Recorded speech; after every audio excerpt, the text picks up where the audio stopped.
27 à 20, 21, 44, 48 à 27 à 20, 24, 27 à 87. On va droit au but pour votre espace de libre expression avec monsieur Achello Kouadio. Vous êtes en direct sur Radio Côte d'Ivoire, monsieur Achello Kouadio. Bonjour, vous nous appelez d'Abobo PK18. Oui, bonjour madame. Bonjour monsieur, vous voulez nous parler de banque, mais sans faire de publicité. Bon, je voulais parler d'un problème qui me tient en cœur. Bon, allô? Je vous écoute. Oui, j'ai ouvert un compte au nom de ma femme à la Banque Populaire.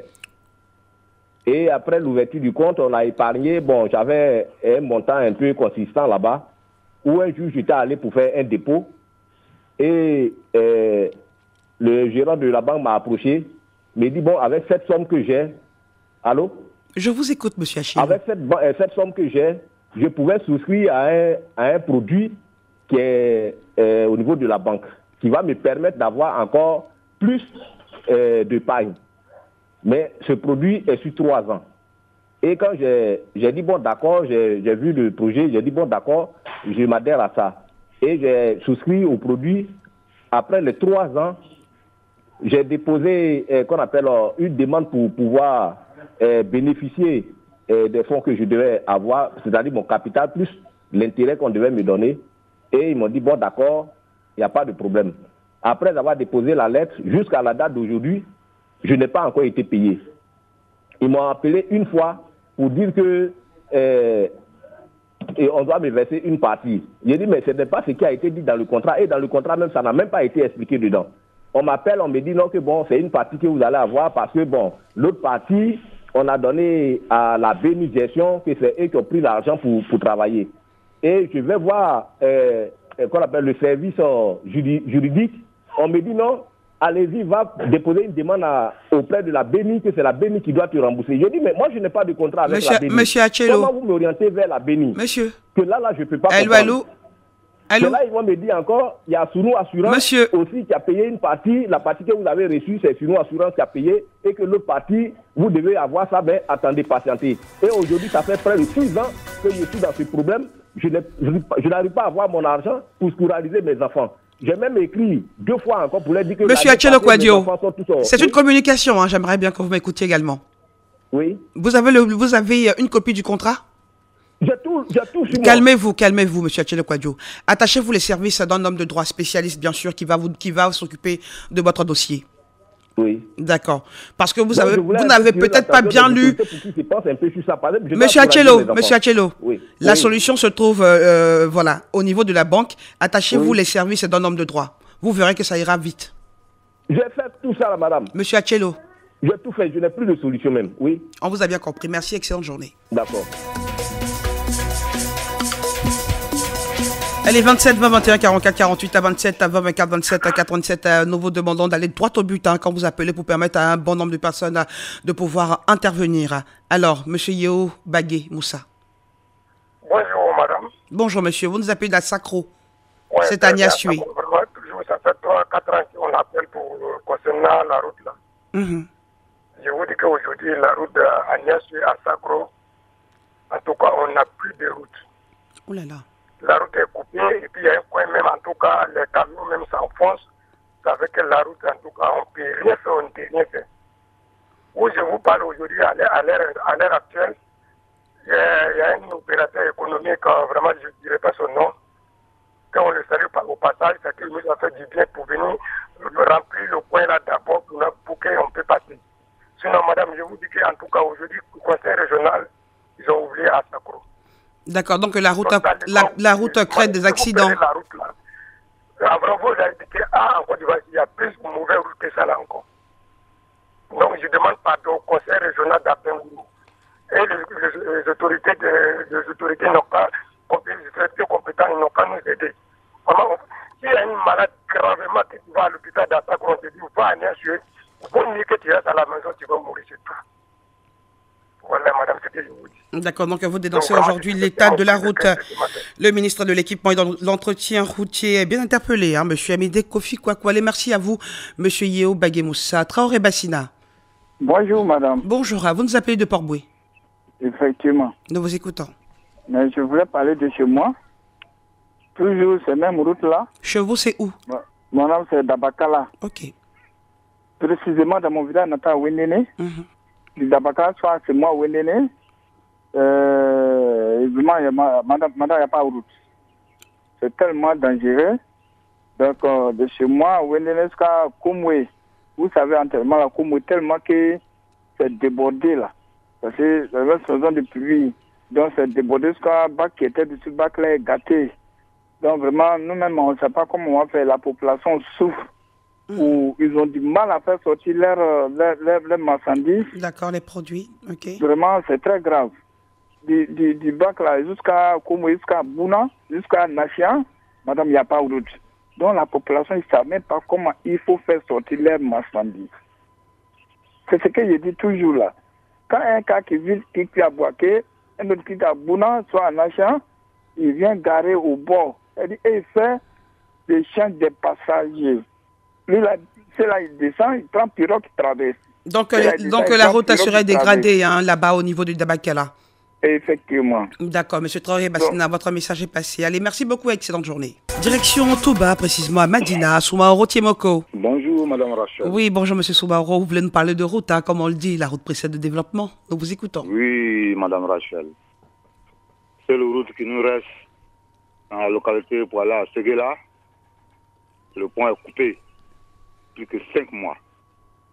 Je ne sais pas si le Conseil général a les yeux ouverts pour regarder, pour savoir que la population souffre ou pas. Mais nous autres, nous allons quitter. C'est pourquoi je vous ai appelé ce matin. Vous faites bien d'appeler sur Radio Côte d'Ivoire. Voilà, justement. Vous faites bien d'appeler en tout cas pour dénoncer cette situation qui permettra, pourquoi pas, à nos autorités de pouvoir réagir le plus rapidement possible pour éviter des conséquences assez graves. Voilà. Allez. L'axe Touba jusqu'en Séguéla, à 10 km de Touba, le pont est coupé en allant à Membala. Allez, merci beaucoup. Voilà. Tout juste à côté du plateforme du Grand Travaux. Vous savez combien de fois les camions qui sortent de Séguéla, de Touba, luttent pour pouvoir traverser ce pont-là. Franchement, madame, c'est souffrant. Si le Conseil général est couché, il n'a qu'à se lever, réparer ce pont-là. Nos produits sont en brousse. Les produits ne vont pas rester en maison pourrie. S'il n'y a pas de route, les gros camions ne peuvent pas se déplacer.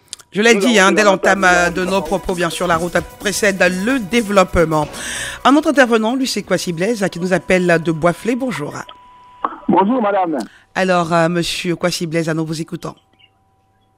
Bon, vous savez, depuis le 12 septembre, comme on le sait, l'école ivoirienne a ouvert ses portes. Bien sûr. Alors, jusqu'à ce jour, les kits scolaires ne sont pas encore dans les différentes écoles et sont attendus par les élèves et les maîtres alors que les leçons sont distancées. Et cela crée de véritables désagréments et pour les élèves et pour les enseignants. Les kits scolaires sont où précisément? Parce que je n'ai pas tout compris. Comment les kits scolaires, les kits scolaires, c'est-à-dire que les cahiers, les livres, pour nous, aux élèves, devaient arriver dans les écoles. Mais jusqu'à ce jour, cela n'est pas encore fait. Ah, vous dénoncez le retard, en fait, de l'arrivée des kits scolaires. Le retard, oui. Nous sommes, ça fait plus d'un mois, Et là, cette semaine, c'est-à-dire le vendredi, les enfants vont partir pour le congé de Toussaint. Bon, quand ces kits vont arriver, pour que les enfants puissent prendre le cours normalement. Voilà. C'est bien d'en parler parce que dans certaines localités, il y a des kits scolaires qui sont arrivés mais qui ne sont pas distribués. Oui. C'est très bien d'en parler, M. Kwasi Blaise, parce que dans certaines localités, il y a des kits scolaires qui sont arrivés mais qui ne sont pas distribués. On a entendu, on a les propos de la ministre sur le sujet il y a quelques semaines déjà. Allez, merci à vous, M. Kwasi Blaise, en espérant Merci beaucoup. On va prendre M. Dago Eric qui nous appelle de Grabo. Bonjour. Oui, bonjour, madame. Alors, nous vous écoutons. Bon, ce qui n'est pas normal, c'est au ministère de la Santé. Concernant les accouchements. Les accouchements? Ok. En tout cas, c'est général. Parce que j'ai été à Tabou, même à Grabo. Lorsque ta femme accouche, tu dois payer rien, 35 000. Ok, c'est pas normal. Donc nous demandons au directeur régional ou bien départemental de sensibiliser, même jusqu'au chef du village, pour que chacun sache que c'est gratuit. Même les enfants... Donc, au lieu de l'accouchement gratuit, on vous fait payer 35 000 francs CFA. Oui, 35 000. OK. 25 000. Et pas de reçus. C'est ce qui se passe sur le terrain, sur le territoire. D'accord. C'est pas normal. Il n'y a pas de complications, rien du tout? Il n'y a pas de complications. Vous avez dit que ça s'est passé où précisément, monsieur? Même en se déplaçant, si elle accouche à la maison, arrivé, tu dois payer tout ce qu'on doit prendre pour laver la salle avant de payer le reste. Monsieur Dagbo Eric, Oui. vous avez dit que ça s'est passé où précisément? À l'hôpital de Grave, ça fait 3 enfants que moi j'ai mis, ma femme a mis le monde là-bas. D'accord, mais vous voyez que c'est pas général, hein? C'est juste là-bas. Mais à Tabou même, tout dernièrement, il y a été... Mais à Tabou, c'est pas toute la Côte d'Ivoire, hein, monsieur Dagbo? Oui, bon, je parle de ce que je fais. D'accord, donc parlez de la localité précisément. Voilà. Allez, on vous a bien compris. Okay. Merci beaucoup. Kofi Kouadio. Oui, bonjour madame. Oui, bonjour. Vous êtes à Oumé. Oui. Nous vous écoutons. Ce matin, je voulais parler un peu de la vaccination contre la Covid. D'accord. Alors, nous, les volontaires, on a fait des campagnes depuis mars-avril. Jusqu'à présent, rien n'est payé. Moi, je voulais interpeller le ministère de la Santé ce matin-là pour nous dire qu'est-ce qui se passe. À Oumé, ici, on ne sait pas. D'accord, vous avez travaillé pour la sensibilisation contre la Covid. Oui. D'accord, et depuis? Depuis mars-avril, hein. Sous la pluie, sous le soleil, on s'est engagé, on a fait un peu de trucs. Depuis, il n'y a rien de payé. Ok. Donc, vous interpellez le ministère de la Santé? Voilà. Et à Oumé, ici, qu'est-ce qui se passe? Ok, on vous a bien compris. Fofana Bakari. Oui, bonjour madame. Comment ça va, Yenouan? Oui, ça va très bien. C'est à Boisseau, hein? Oui. Nous vous écoutons. Bon, ça fait plus de combien d'années j'ai fait des démarches en tant qu'un agent terrain ONG Ok. pour mettre un centre culturel à Yenouan. Parce qu'on a un magasin qui est là, c'était groupement avocatif des GVC, c'est-à-dire que c'était un magasin de coopérative. Bon, le magasin est livré à la jeunesse, c'est-à-dire que ce magasin devait devenir un centre culturel. Mais j'ai fait des démarches en tant qu'un agent terrain ONG. J'ai reçu un ordre de mission et puis j'ai essayé de tourner et faire mes démarches auprès de la chefferie pour mettre ce magasin comme un centre culturel. L'ordre de mission était bien reçu. Et puis encore les documents qu'il a envoyés, ça a été bien cacheté. Mais jusqu'à actuellement, le magasin est versé 20, c'est-à-dire qu'il n'y a pas eu de suite. C'est un magasin qui devait normalement être un centre culturel. Hein? C'est le magasin de GVC. Le magasin de GVC, c'était un magasin de... GVC, qu'est-ce que c'est? C'est-à-dire que le magasin GVC, ça veut dire que c'était un ancien magasin que on achetait les produits comme un café, cacao. D'accord, mais est-ce que dans le papier que vous avez, est-ce qu'il était mentionné par écrit que ce magasin devait servir à être un centre culturel? Il y a un comité doc qui a été élaboré jusqu'à la sous-préfecture. On dit que ce magasin devait revenir à la jeunesse pour un centre culturel. D'accord. Donc, vu en tant qu'agent terrain ONG, j'ai suivi des démarches et puis mon PCA aussi m'a donné un ordre de mission pour pouvoir mettre ce magasin comme ce magasin. Mais qu'est-ce qui se passe en fait? Qu'est-ce qui se passe concrètement? Quel est le problème? Ce magasin, c'est-à-dire que tout a été cacheté, tous les documents ont été cachetés, mais ce magasin n'est pas encore livré à la jeunesse. C'est ce que je critique aujourd'hui. Est-ce que les autorités vous ont donné des raisons? Bon, jusqu'à actuellement, ils m'ont dit que le magasin devait me revenir après parce que ce magasin était déjà libre. Donc ça devait revenir à la jeunesse. Mais jusqu'à actuellement, c'est toujours la même chose. On fait les démarches auprès de la chefferie, ça reste toujours vain. D'accord. Donc je critique ça vraiment que par l'intermédiaire de la radio Côte d'Ivoire, que le conseil régional qui puisse penser à nous et puis mettre ce magasin comme un centre culturel pour promouvoir la jeunesse. D'accord, Fofana Bakari. Voilà. C'est le problème qui est là. Excellente journée à vous. Tali Patrice, ça vous appelle de Lieuppleu. Oui, bonjour maman, ici Rachel Hugoué. Bonjour monsieur Tali Patrice, nous vous écoutons. Oui, je veux parler ce matin d'inondation maman Rachel. Depuis le monde est créé, les dégâts d'inondation qui s'est produits cette année dans nos champs, dans les campements, Rachel, c'est du jamais vu dans l'histoire. Tous nos biens sont partis en l'eau. Des maniocs, des plantations cacaoyères, champs de riz. Tout est dans l'eau. Et actuellement, le pont de l'IA même en faillite. L'eau est rentrée dedans. Actuellement, là où je parle, beaucoup d'élèves sont encore au village par manque de moyens. Pour pouvoir soigner les enfants, il n'y a pas du tout de moyens. Donc c'est la deuxième fois, maman, que j'interpelle le gouvernement de nous venir en aide. Sinon, actuellement, dans nos villages, c'est pas facile. Ça, c'est plutôt une doléance, hein, Tali Patrice. Pardon? C'est plutôt une doléance. C'est une doléance, bien sûr, c'est une doléance. D'accord, vous avez besoin d'aide parce que on va dire que l'eau est partie avec carrément vos productions. Plein de riz, des plantations cacaoyères. Okay. Il n'y a même pas de moyens actuellement à Rachel Hugoué. C'est une doléance, bien sûr, comme vous l'avez dit. En tout cas, c'est mon cri de cœur ce matin. Nous sommes désolés pour ce que vous vivez dans votre localité, monsieur Tali Patrice. Allez, excellente journée. Moro Yao nous appelle d'Assandi. Oui. Bonjour. Bonjour, madame. Nous vous écoutons, monsieur Moro. La répétition étant pédagogique, je reviens encore à cette du Cannes pour parler de route. Surtout de chez moi, à Maudit. C'est la sous-préfecture de Tabagne. Je dis de Soigui jusqu'à Maudit, il n'y a pas de route. Passant par Kwasikouma, il y a Okoroko, il y a Moitini. Cela fait que nos produits restent en place parce qu'il n'y a pas de route pour évacuer ces produits. Même nos malades, en cas de nécessité d'une évacuation, il n'y a pas de moyens. Vraiment, nous avons des problèmes. C'est pourquoi j'interpelle le ministre de l'équipement et de l'entretien routier, le conseil régional et notre grand frère Kovena Kwasi Adjoumani, le ministre, de nous venir en aide. Car nous souffrons beaucoup. Merci beaucoup. D'accord, donc il dénonçait bien sûr l'état de la route. Kofi Jacques. Allô, allô. Alors, bonjour madame. Kofi Jacques, vous êtes en direct sur Radio Côte d'Ivoire, vous nous appelez de Sikansi. Oui, madame.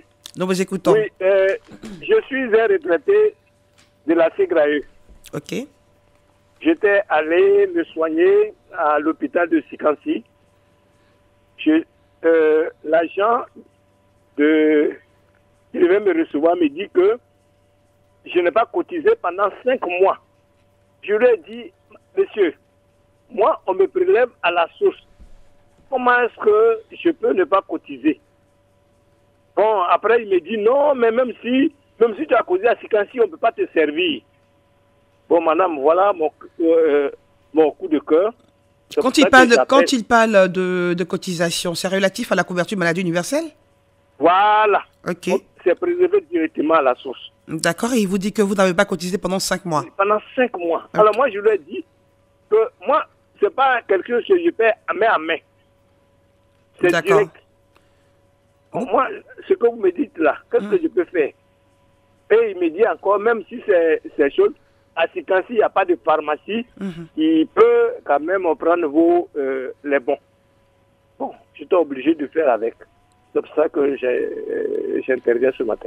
D'accord, on sait que pour la couverture maladie universelle, nos autorités ont relevé, on va dire, certains dysfonctionnements et que bientôt, ils reviendront bien sûr pour nous donner des nouvelles et pourquoi pas nous expliquer comment ça fonctionne concrètement. Merci beaucoup, monsieur. Et puis nous vous souhaitons une excellente journée. Kramoche Fofana. Oui. Bonjour. Bonjour, madame. Nous vous écoutons, vous nous appelez de Bétier. Non, nous interpellons le ministère de l'Intérieur. Je suis Jean de Maison, c'est nous qui travaillons dans les régions de corps préfectoral. D'accord. Nous avons un groupe ici aujourd'hui. Actuellement, nous sommes payés par l'État ivoirien. Nous avons gagné la fois dernière, après le discours du président de la République, par rapport à l'indemnité de logement et le transport. On nous a donné le transport. Mais on n'a pas eu de logement. Et nous, notre salaire ne peut pas nous permettre de bien vivre.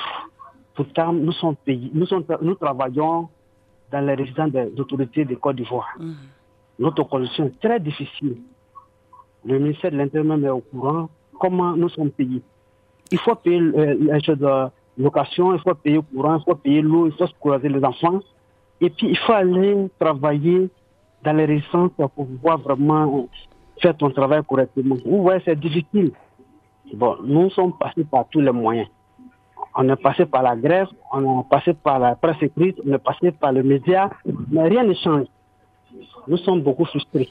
Donc vous demandez à ce qu'on vous soulage au niveau du logement. Allô?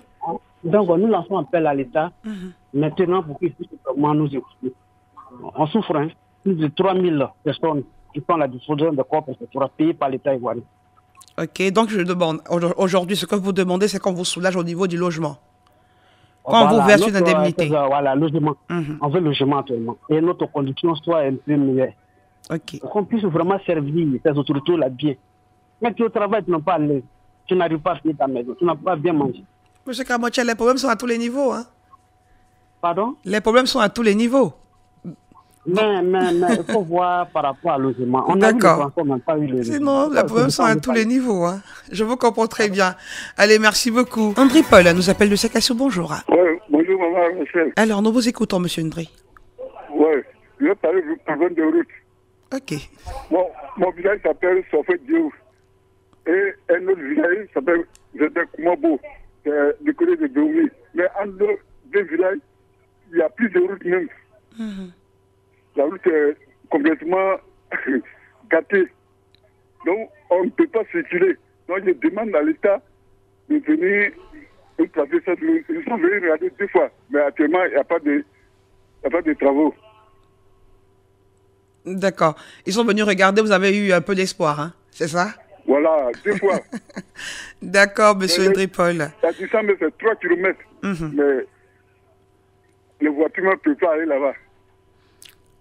Allez, merci beaucoup André Paul. On sait qu'à Abidjan, Abidjan carrément en chantier, on a le 3e pont, on a un 4e pont déjà en vue. Voilà, et puis seulement qu'à l'intérieur du pays, certaines voies sont carrément impraticables quand on sait que la route précède à le développement. Ils ont besoin bien sûr d'une meilleure voie, d'une meilleure route de bitume pour circuler bien et couler également leurs produits, c'est important. Allez, merci beaucoup. Monsieur Nyandou Bertha. Oui, Rachel, bonjour. Oui, bonjour Yandou. Vous nous avez à l'épée. Oui, à l'épée.